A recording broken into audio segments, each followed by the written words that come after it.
London in the 1700s was a city of extraordinary contrast, a metropolis rising rapidly in power and population, yet still bearing the scars of fire, disease, and medieval disorder. By the middle of the century, more than 500,000 people crowded its narrow streets, making it the largest city in Europe and the beating heart of a growing global empire. From above, the River Thames defined everything. It was not merely water cutting through the city. It was London's lifeline.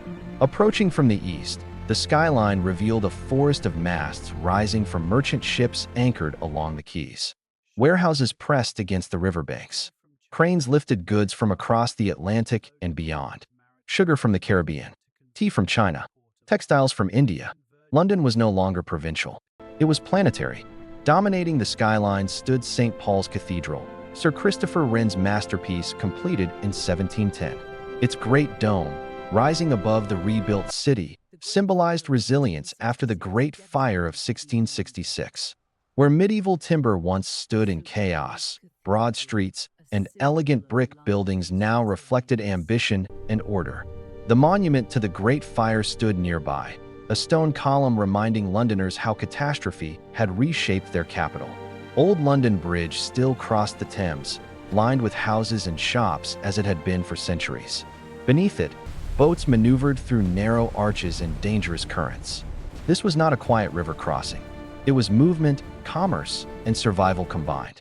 London was transforming from medieval stronghold into imperial capital before the eyes of its citizens. To the southeast, in Greenwich, a different kind of authority emerged. From the heights of One Tree Hill, the view toward London stretched across river and rooftops, a panorama of maritime dominance. Below stood the Queen's House and the grand colonnades of Greenwich Hospital, completed in 1751 as a residence for retired naval seamen. These buildings were more than architecture. They were declarations of naval supremacy.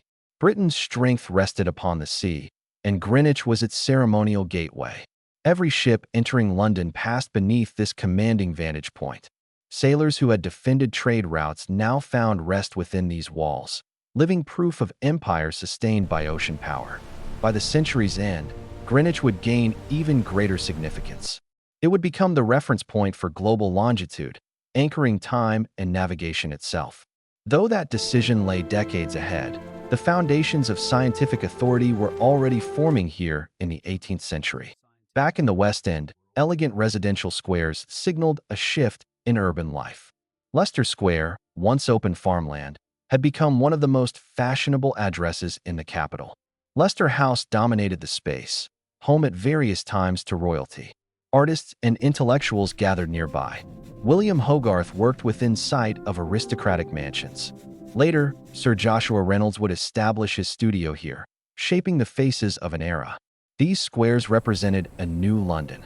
Orderly, geometric, refined. Wealth and culture were no longer hidden behind medieval walls. They were displayed openly in brick and stone. Yet London's authority was not only artistic or naval. It was financial. In the courtyard of the Royal Exchange, global commerce converged daily. Founded in the 16th century and rebuilt after fire, it stood as England's first purpose-built trading center. Merchants gathered beneath its arcades, negotiating insurance contracts, shipping agreements, and commodity deals that connected continents. Voices in multiple languages echoed across the stone. Quills scratched across parchment. The ringing bell signaled the opening and closing of sessions. This was not merely business. It was the architecture of economic power. The Royal Exchange became a prototype for financial centers that would later rise in cities like New York and Hong Kong. Further west, St. James's Square embodied aristocratic dominance. Developed in the late 17th century and refined in the 18th, it housed dukes, earls, and ministers. Landscaped improvements introduced elegant basins and ironwork. What had once been muddy and disordered was reshaped into controlled grandeur. London was learning to impose order upon itself.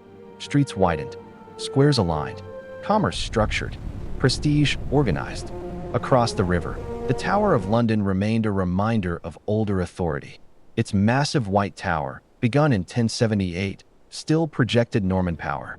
Prisoners entered through Traitors' Gate by barge. Crown jewels were guarded within stone walls.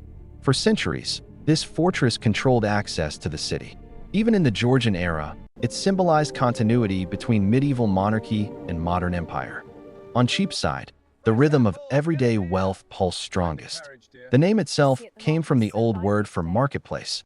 Here merchants sold silks, spices, books, jewelry, and imported luxuries.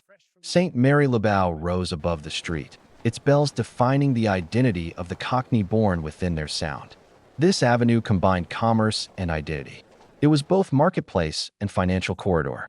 Deals were struck in shops whose rents ranked among the highest in Europe. London's merchant class expanded steadily, building fortunes transaction by transaction. By the late 1700s, London had fully stepped into its role as imperial capital. Its population dwarfed rivals. Its port dominated Atlantic trade. Its architecture signaled confidence. Its financial institutions structured global exchange. What began as a medieval trading city had evolved into the administrative and commercial center of a superpower. The transformation was not accidental. It was engineered through fire, rebuilding, expansion, and relentless ambition. The engravings and paintings left behind from this era offer more than aesthetic beauty. They capture a city in motion, a city redefining itself, a city laying the foundations of modern urban power. To walk through London in the 1700s was to witness the machinery of empire assembling piece by piece. And those centuries have passed. Many of these streets and structures still shape the capital today.